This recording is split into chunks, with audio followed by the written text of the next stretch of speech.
large sums of money, or you have a bomb-ass job or something, you want to go out and you want to have T-bone steaks, sirloin steaks, prime rib steaks, ribeye steaks, brisket. Oh, man, I love brisket, man. Briskets are pretty good. I mean, I can go on and on. The cow is a great animal, all right? I mean, you know, it's probably one of those delicious animals of all time. And this is why we're seeing an increase right now. You know, when you see an increase that was unexpected for the month of June, manufacturing data just went up the roof, did not expect it at all, and this is why you saw a percent or over a percent across the board in the equities market. Live cattle up $2.15. That's a percentage increase of 1.94%. Cattle feeder futures are up $2.35. That's a percentage increase of 1.70%. Lean hog, for all you folks that like to shove a couple of ham bones down your goddamn fat jelly-ass gullets, lean hog is up $1.42. That's a percentage increase of 1.55%. And that, my friends, is the markets for your ass. All right, folks, and sorry it took a little long, but I think that it bears repeating because the prognosticator of prognosticator strikes again. And the reason I'm saying that is because you're seeing all these increases this week. The week before and going into the week previous to that, everybody was running away from the markets. Remember that? We saw Dow Jones Industrials below 12,000. You know, we saw them 11.8. Remember that, huh? 11,800 Dow Jones Industrials. If you would have just listened, you would have made some serious capital. Woo! Happy Baller Friday to everybody who's listening right now. And before we get into anything else, I'd like for everybody to please retweet the broadcast, all right? Everybody right now, retweet the broadcast, all right? Go to the forums. Go to the blogs. Go to the social networks.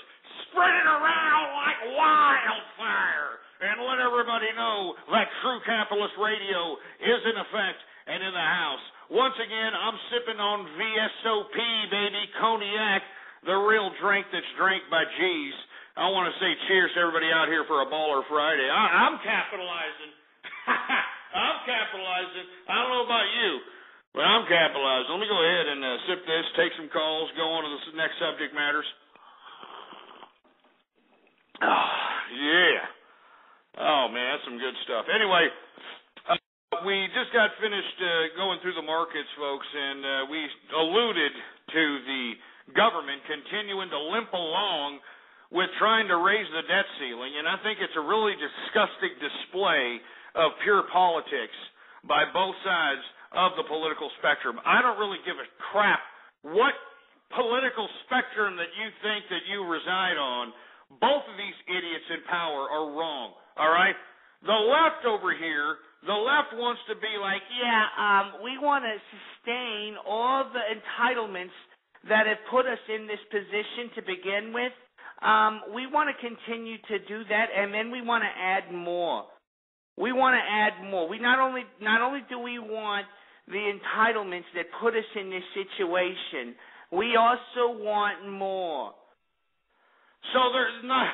I mean, it just doesn't make any sense. I mean, these leftists, they think that they can just spin their way out of this particular precarious economic situation. Now, you got the right wing of the political spectrum, all right, trying to think that they're big balls over here, saying, we want to cut spending.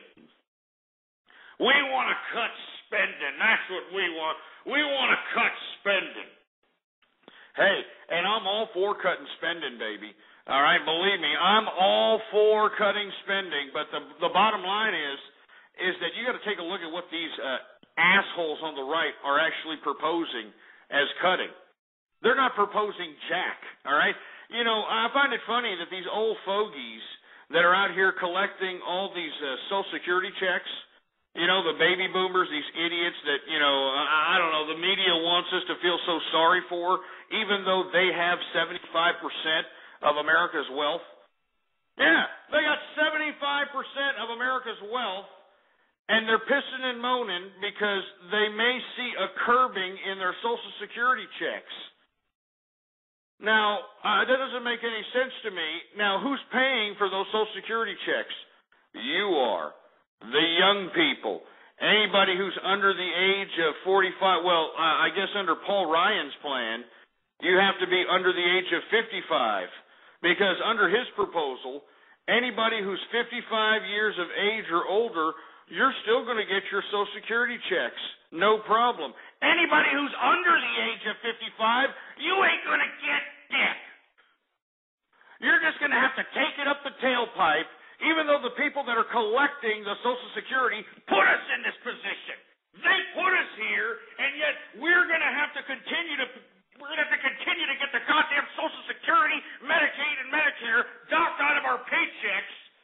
It's stupid, man. This is what I'm telling the young people, man.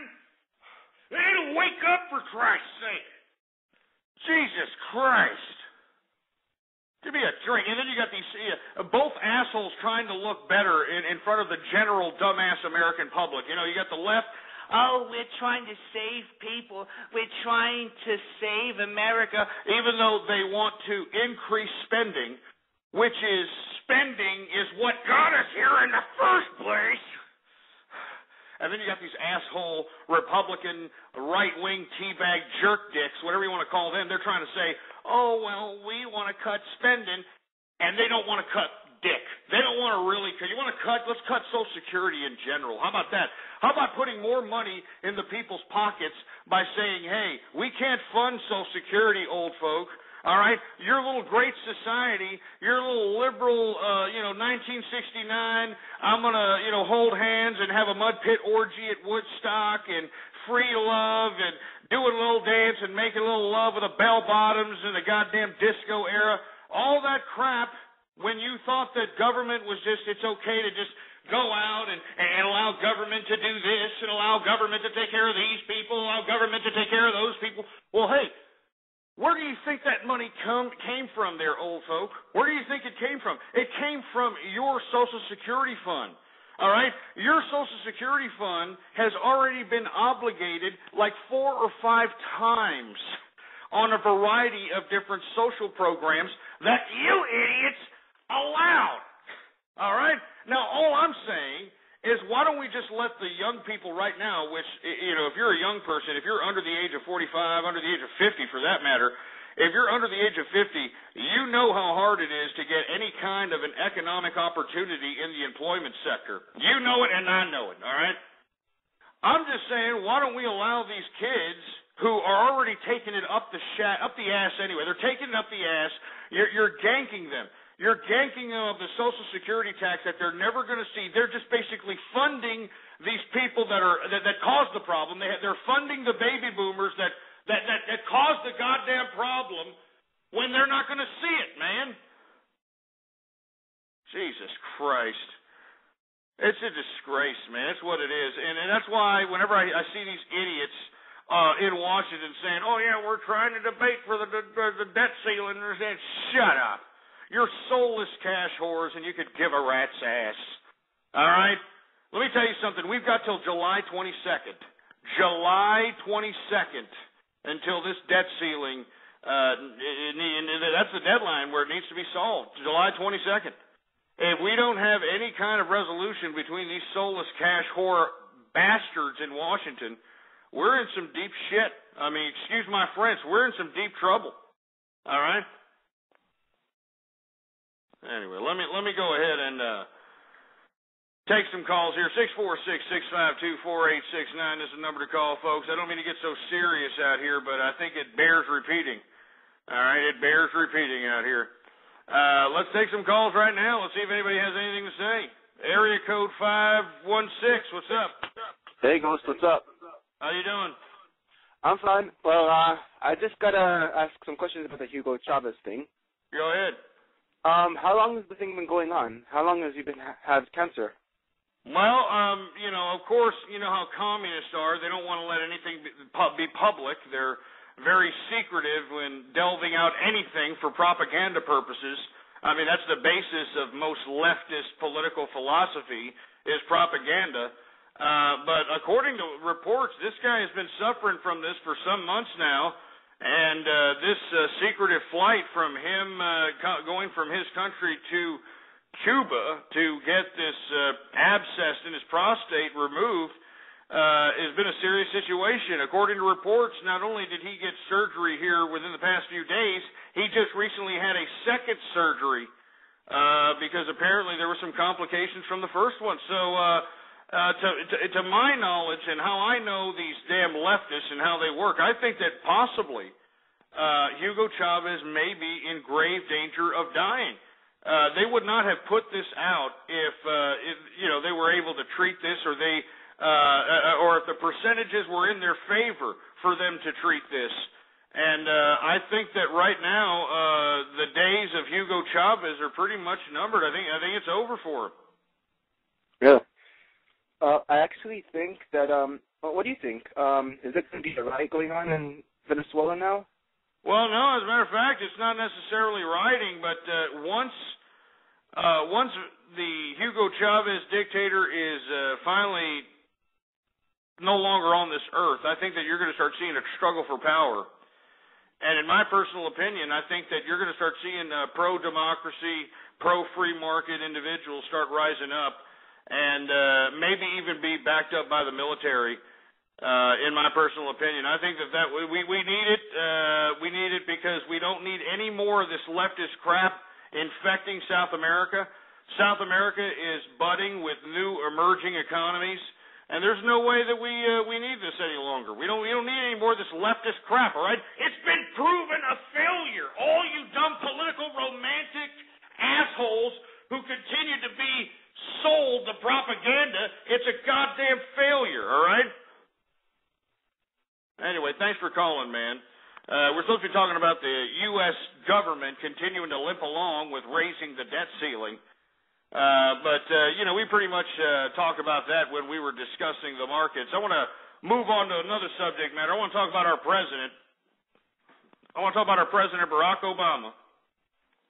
Believe it or not, he is actually going to recognize Egypt's Muslim Brotherhood. Yeah.